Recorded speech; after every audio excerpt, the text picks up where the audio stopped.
Good day, Pansolians! Welcome to our another learning journey. For today, our lesson is all about institutionalism. Ang ating topic ngayon ay para malaman natin kung ano nga ba ang kahalagahan ng institutionalism. Ano nga ba ang institutionalism at paano nakakaapekto sa pang-araw-araw na buhay natin ang institutionalism. Our topic is all about institutionalism. Ano nga ba ang institutionalism? From the word itself, institution. Ito ay naka-engrave or nakapaloob sa isang institusyon. Ang institutionalism ay ang pag-aakma ng isang individual na katauhan sa lipunan or sa ating institusyon na ginagalawan. Ito rin ay binubuo or bumubuo gamit ang ating mga paniniwala. For example, pamilya. Ang pamilya ay isang napakahalagang parte ng isang institusyon or ng ating lipunan na ginagalawan. And meron tayong 5 characteristics of institutionalism. At iyon po ay ating tatalakayin. Our first characteristic of an institution is what we so-called the structure. Kapag nakarinig po tayo ng structure, pumapasok po sa isip natin ay ito po ay haligi or pundasyon.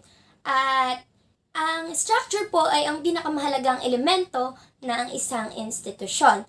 At mayroon po itong dalawang bahagi, the formal and the informal. Kapag sinabi po nating formal, ito po ay may standards na binubuo. Like for example, sa pamilya, mayroon po tayong nanay, meron po tayong tatay. Ang nanay ang tumatayong ilaw ng tahanan at ang tatay naman po ang tumatayong haligi ng tahanan. At bawal po nating pagpalitin ang kanilang role.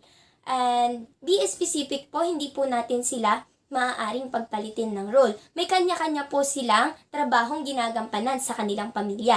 At ang mga anak naman po ang kanilang tagasunod. When we say informal naman po, lahat dito ay kabahagi. Ay may namumuno, ngunit lahat ay maaaring makibahagi. Like, for example, sa barkada. Sa barkada, lahat kayo sama-sama.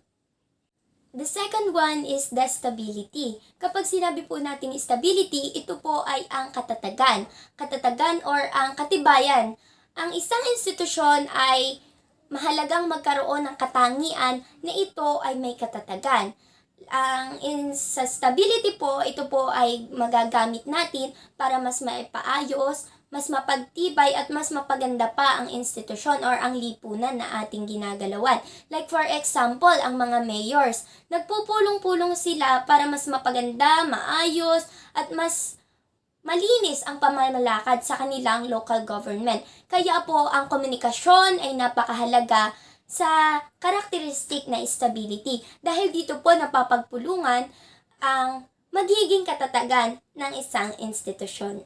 The third one is the regulator of individual behavior. Kapag sinabi mo nating regulator of individual behavior, ito po ay tumutukoy sa pag-uugali ng isang tao. Sa isang institusyon po, dapat alam natin kung paano natin maikokontrol ang behavior ng ating mga miyembro. Dapat alamin natin ang kanilang paniniwala or paninindigan para magkaroon ng kaayusan sa isang institusyon. For example, sa pamilya, dapat ang mga magulang alam nila kung paano nila makokontrol ang behavior or pag-uugali ng kanilang mga anak para po magkaroon ng kaayusan, para maayos ang kanilang pamilya. At dapat alam natin kung kailan tayo pwedeng magsalita, kung kailan tayo dapat pwedeng gumalaw or dapat kumilos. At iyon po ang katangian ng regulator of individual behavior.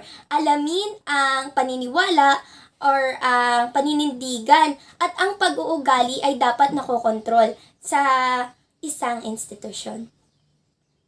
Ang pang-apat naman natin ay ang shared values. When we say values means kahalagahan. At ito ay katangian ng institusyon or ang ating pagkakakilanlan. Tayo ay makikilala dahil sa shared values na nakukuha natin sa ating paligid, sa pamilya, sa paaralan, sa lipunan, or kahit pa sa politika. For example, ang Socrates. Sasabihin, ang Socrates ay napakaingay. So makikilala kayong Socrates dahil sa shared values ninyo. And sa pamilya, makikilala kang makikilala ka dahil sa pamilya mo. Like, tinuturuan ka ng magandang gawi ng iyong pamilya. Kaya ikaw ay lumaking napakababait na bata, responsable at matalinong mag-aaral. Yun po ang shared values. Like, ito po ay nakapaloob or nakukuha natin sa ating mga nakakasalamuha sa madalas nating kasama sa pang-araw-araw na buhay. At yun nga po ang shared values. Parang nakukuha or naiipamahagi sa iba ang ating mga natututunan or ang ating mga gawi. The last characteristic of an institution is the legitimacy. When we say legitimacy, it came from the word legitimate or legit. Ito ay may katibayan, may katotohanan. Kapag sinabi nating legit, ito ay totoo. At kapag ikaw ay member ng isang institution, ikaw ay mayroong katibayan, mayroon kang mukha, mayroon kang sariling pagkakakilanlan. Like, for example, pulis. Sa samahan ng mga pulis, ikaw, kailangan mong kumilos bilang isang pulis. Kailangan mong magkaroon ng katibayan or iyong sariling mukha. Mayroon kang maiiharap na mukha sa iba. Legitimate, totoo. Sa isang institusyon, dapat tayo ay totoo. Dapat maipakita natin sa lahat na mayroon tayong mukha na maihaharap sa kanila. And for, inbawa, ikaw ay from the Teachers Association, dapat kumilos ka ng akma or akto sa isang pagiging mahuwarang guro. Iyon po ang legitimacy, totoo. At ang institusyon ay dapat may katunayan, may katibayan, at ito ay dapat totoo. If we have the 5 characteristics of an institution, we also have the 5 types of institution. We have here the family, economics, government, education, and also religion. And now let's proceed first with the family. Ang role po ng family sa isang institusyon ay bumuo ng sariling pamilya at magkaroon ng mga anak. Ngunit mayroon po itong kaakibat na responsibilidad. Responsibilidad po sa pamilya na turuan ng magandang asal at pagyamanin pa ang mga kaalaman na maaaring matutunan ng kanilang mga anak sa isang pamilya. Iyon po ang nandoon at nakapaloob sa type of institution na family. And the second one is the religion. Kapag sinabi po nating religion, it answers the answerable questions. Like, mayroon po sa institusyon na ito ang nakapaloob ay ang iba't ibang paniniwala at paninindigan. Mayroon po tayong iba't ibang relihiyon. We have the Roman Catholic, Iglesia ni Cristo, at marami pa kagaya ng mga born again. At lahat po ng relihiyon na iyon ay mayroong kanilang paninindigan. At nandoon po ang relihiyon sa ating institutionalism, sa isang institusyon. Kabilang po ito sa isang institusyon. At ito po ay nasa sa atin na kung tayo po ay maniniwala sa deal with the death and the afterlife. Yung kung tayo po ay maniniwala sa hell, sa heaven, kung tayo po ay naniniwala na mayroong pang pangalawang buhay, at kung na tayo po ay maniniwala na mayroong hangganan sa langit. Iyon po ay nakapaloob sa isang institution, which is the religion. The third one po is the economy, or what we call economics. It has something to do with the production, consumption, and the distribution of goods and services po sa isang institusyon. Di ba po tayo, ang mga pangunahing pangangailangan ng tao ay ang pagkain. So may magpo-produce po sa atin ng pagkain, which is the production. And sa consumption naman po is sa kung paano i-a-adapt ng tao or sa kung saan paraan gagamitin ng tao ang mga produkto. And the distribution po is the pamamahagi sa kung paanong paraan po maipapamahagi ang ating goods and services. At ito po ay mahalaga sa isang institusyon na magkaroon po tayo ng ekonomiya. Dahil ekonomiya po ang pangunahing bumubuhay sa mga mamamayan. And the taxes sa mga binabayaran po natin at sa pag-ikot ng mga produkto sa loob at labas ng bansa. Kaya po mahalaga ang economics or ang ekonomiya sa ating pang-araw-araw na buhay. At ito po ay napakahalaga sa isang institution.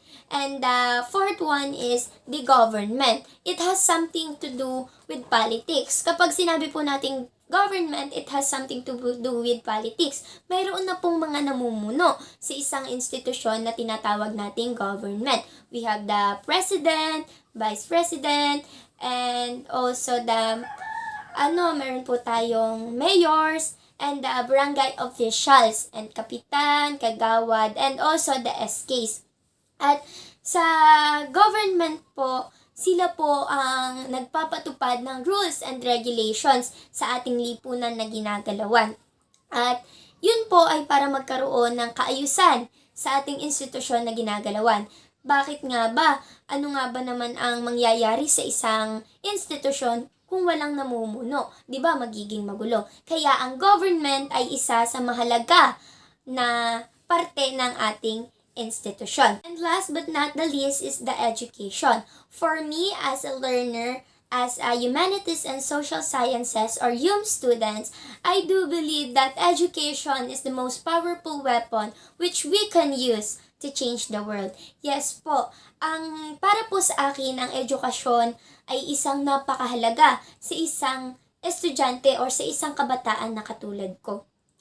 Ang sabi nga po ni Jose Rizal, ang kabataan ang pag-asa ng bayan. At kapag po sa isang institusyon ay mayroong edukasyon, ay talaga naman pong magkakaroon ng maayos na daloy ang ating isang institusyon or maayos na pamamalakad sa isang institusyon. At dahil po sa paaralan natin nakukuha ang education, ang edukasyon. Sa atin pong pamahalaan, mayroon po tayong libreng edukasyon, which is from the public schools. At mahalaga po ito sa mga kabataan para mahubog ang kanilang skills at ang kanilang mga kaalaman. Sa school po kasi tayo nagkakaroon or nakaka-gain ng knowledge na magagamit natin sa mga susunod na henerasyon. At sa paaralan po, ipine-prepare or ine-enhance ang mga bata para maging globally competitive sa mga susunod na henerasyon na magagamit po natin para mas mapaayos, mapaunlad at mapaganda ang daloy ng ating institusyon. At iyan po ang 5 na types of institution. I hope you learned something from me today, and yun lang. Thank you for listening.